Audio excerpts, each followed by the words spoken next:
Hi, my name is Matt.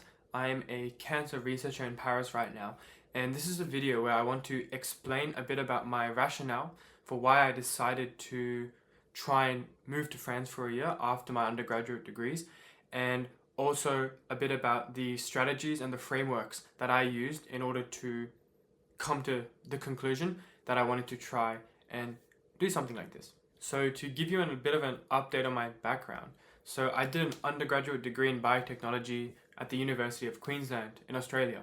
And then I followed that up with an honours degree, single year degree in biotechnology. Around about halfway through honours, I always had the intent to apply to medical school. And what happens in my university, at University of Queensland, is the honours GPA can be used for entry into the medical program. But it takes a year, or I'm pretty sure it takes a year for that to be effective based on the deadlines for getting the marks back and the application deadline. So around halfway through last year, when I was doing this honours research year, I started to think about what I'm going to do next year in the meantime for at least trying to apply again. But I also wanted to make the most of the year where I'm able to, because I'm young, explore different things and really put myself out there and try and gain as much experience as I can. Quickly, before I get into the actual reasons and my actual arguments that I use to convince myself that this is something worth trying to pursue, essentially what I try to do in sort of a systems view is look at it really objectively and really look at what are the reasons that I have that I shouldn't go, I guess the cons, and then the pros. What are the reasons and the benefits that could come from going? And also really looking at the sort of things that I guess I would call unfair advantages, things that I have that aren't necessarily my doing or my consequence of my actions, and taking those into account, because I think that's really important whenever anyone's trying to make a decision about their future, is because we only have so much that we are given if we're lucky. Being able to be grateful for those things and take advantage of them, I think, is a really important skill. For me, you'll hear later on how that came into play. So when I first had this idea, obviously the most prominent emotion was fear. I got a bit scared, I got a bit worried. It's a very, very big change to move to another country which speaks a different language and move away from home and all those things. So my initial reaction was fear or that sort of stress. What I tried to do, and what I will try to do now, is lay out the arguments that I used in order to justify or convince myself that actually, even though I have fear, every other aspect in this case will have a positive effect. And it was actually really clear to me after I laid out these points that it just made sense that the only thing really stopping me was my own brain, was my own fear. And objectively, there was no reason that I shouldn't go, given that it aligns with my goals. One of the reasons that I decided to go and try and pursue something in research is that after my honours year, I wasn't actually sure if I wanted to pursue a PhD, because that takes 3.5 years in Australia, in Brisbane. And I wasn't sure of two things. First is, do I want to commit that time? Was I confident in at least putting in the effort to try and secure some sort of opportunity like that? And the second thing was, I actually wasn't as confident in my skills as maybe I would have liked to have been. If you've seen my previous video, what I tend to think is that because I failed my first semester and it took me a while to catch up and get to the point where I was doing well academically, I realized that I'm sort of behind in a lot of my fundamental understandings of biology. And I could sort of feel that leak into my honours year, where there are things that I probably should have known. And these aren't like lessons to learn. These are some very basic things that I had to learn along the way. And I thought that, look, if I can spend a year doing research, that will, one, help me, I'll know if I work full-time as a researcher, as I am doing now, I'll know really soon if it's something I can commit to for 3.5 years. And on the other side, it gives me time to actually really work on the skills, because I'm getting paid to do the work. So I can really focus on improving every single time, getting really good at experimental design, presenting, whatever other skills come with that type of job. In addition to this, as I mentioned before, is I had to wait a year to have my GPA updated in order to apply to medical schools, again with a more competitive score. Yeah, this one's a pretty simple no-brainer. I'm gonna have to wait a year anyway. So if I can pack in a really good opportunity within that year and still set myself up to have a as competitive as I can make it application to med school, I think that was a very easy no-brainer and obvious choice for me. And it was sort of interesting that if I know that if I want to do med back in my hometown, it also makes sense for me to try and find an opportunity outside in a different country, knowing that I'll come back. And finally, this is a bit more personal. It's more with my family, is that because I'm half French and I live in Australia, that I've actually not connected much with my French family in France at all. I had maybe seen them twice, 2 times before now that I'm here in France this year. And so that was a big motivator for me, because it's sort of, I was able to align a career thing and a more personal and familial thing together, and obviously personal growth. So for me, it just seemed very like such a convincing rationale for why I should, one, invest the time in trying to pursue this goal, and two, it really helped me fight those fears away. And sort of like, obviously I'm going to be scared trying to do something like this, but if it works out, it will be worth it. And that really helped me calm myself down and just get to work and start, instead of thinking about it, actually start making steps forward to progress. Now, the next part of what I wanted to talk about was with my unfair advantages. And these are quite interesting because they would be so different for everyone. Everyone individually will have so many different advantages, and those are all privileges. And I was very grateful to have some great privileges that I kind of need to explain if I want to paint the picture of how I rationalized my decision to go. So one of the probably the biggest unfair advantages that I have is that I'm a French citizen. So because I'm half French, I get French citizenship from my father. And that was a huge factor because it made the visa issues or work visa issues obsolete, because I can just come to France and work in France as a French citizen. And that was just one of the biggest factors that even made me think that it was possible to plan for something like this I think I did it in about 3 months. From the point when I decided, okay, I'm going to really try and do this, 3 months of work, trying to sort everything out. And I know that the fact that I have citizenship was one of the biggest factors for how I was able to rationalize and decide to try.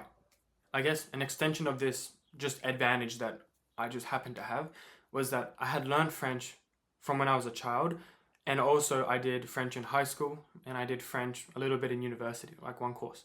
And so in terms of the language barrier, I was not competent in French enough to work. It wasn't a professional level, but it was by no means at a beginner level.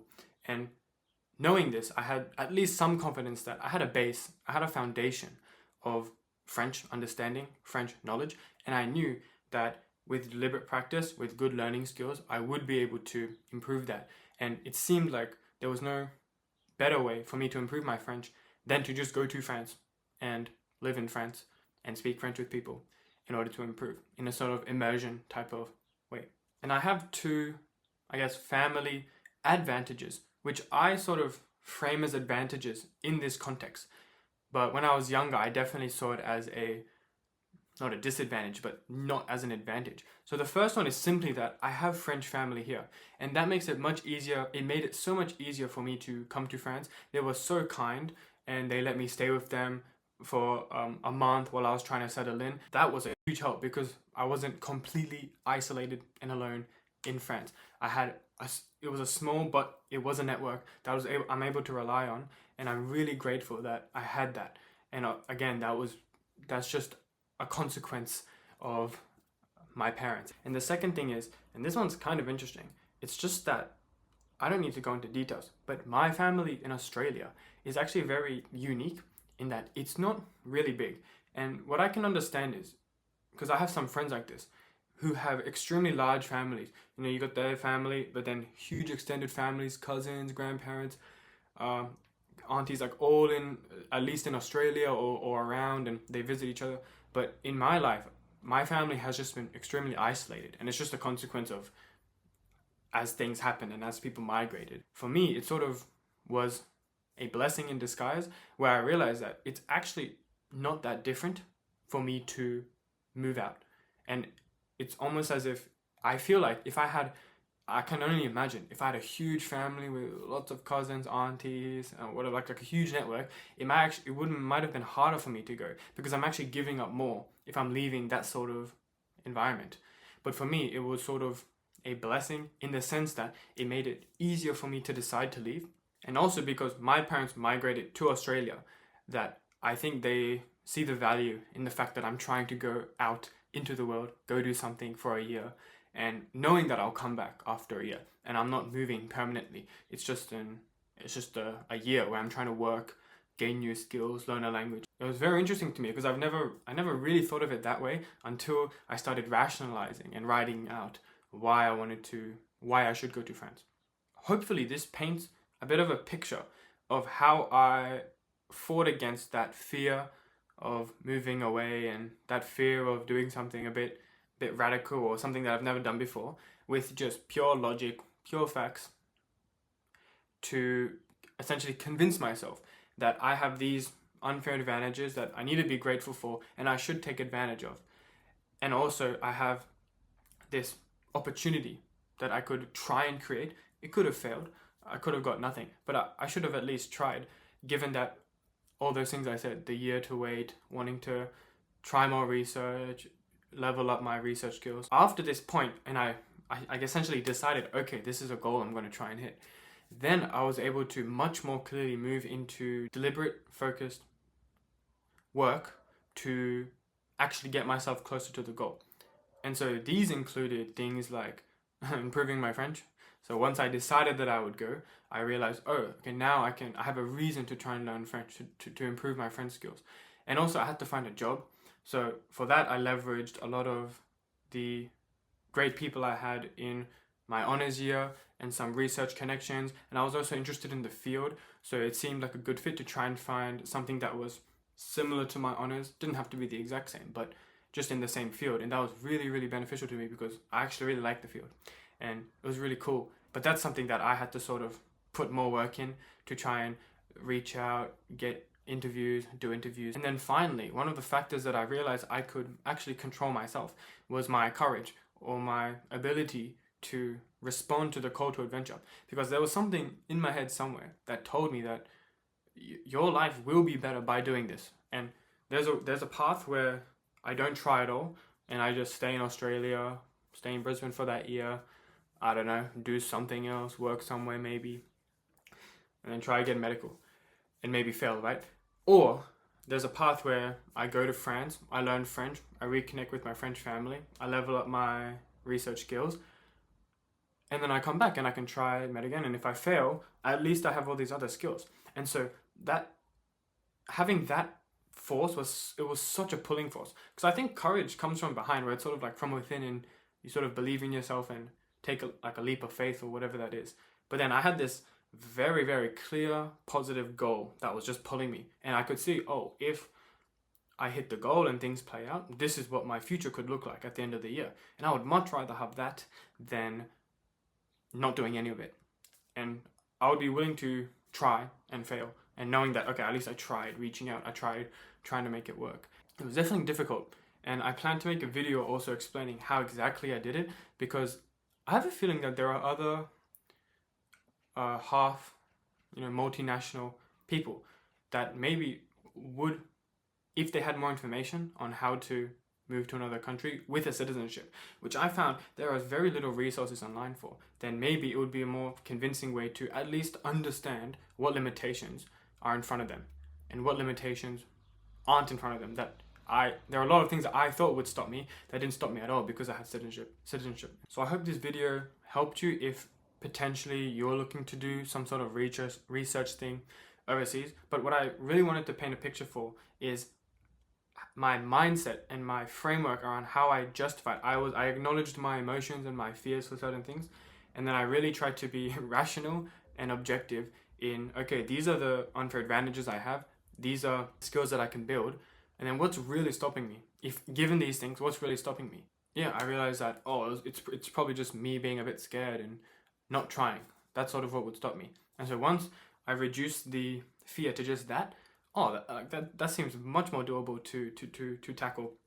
And within those 3 months, I tried to tackle that fear and those goals and make as many things more likely to happen, like finding a job, finding a position, finding an apartment, everything like that that comes with moving to another country.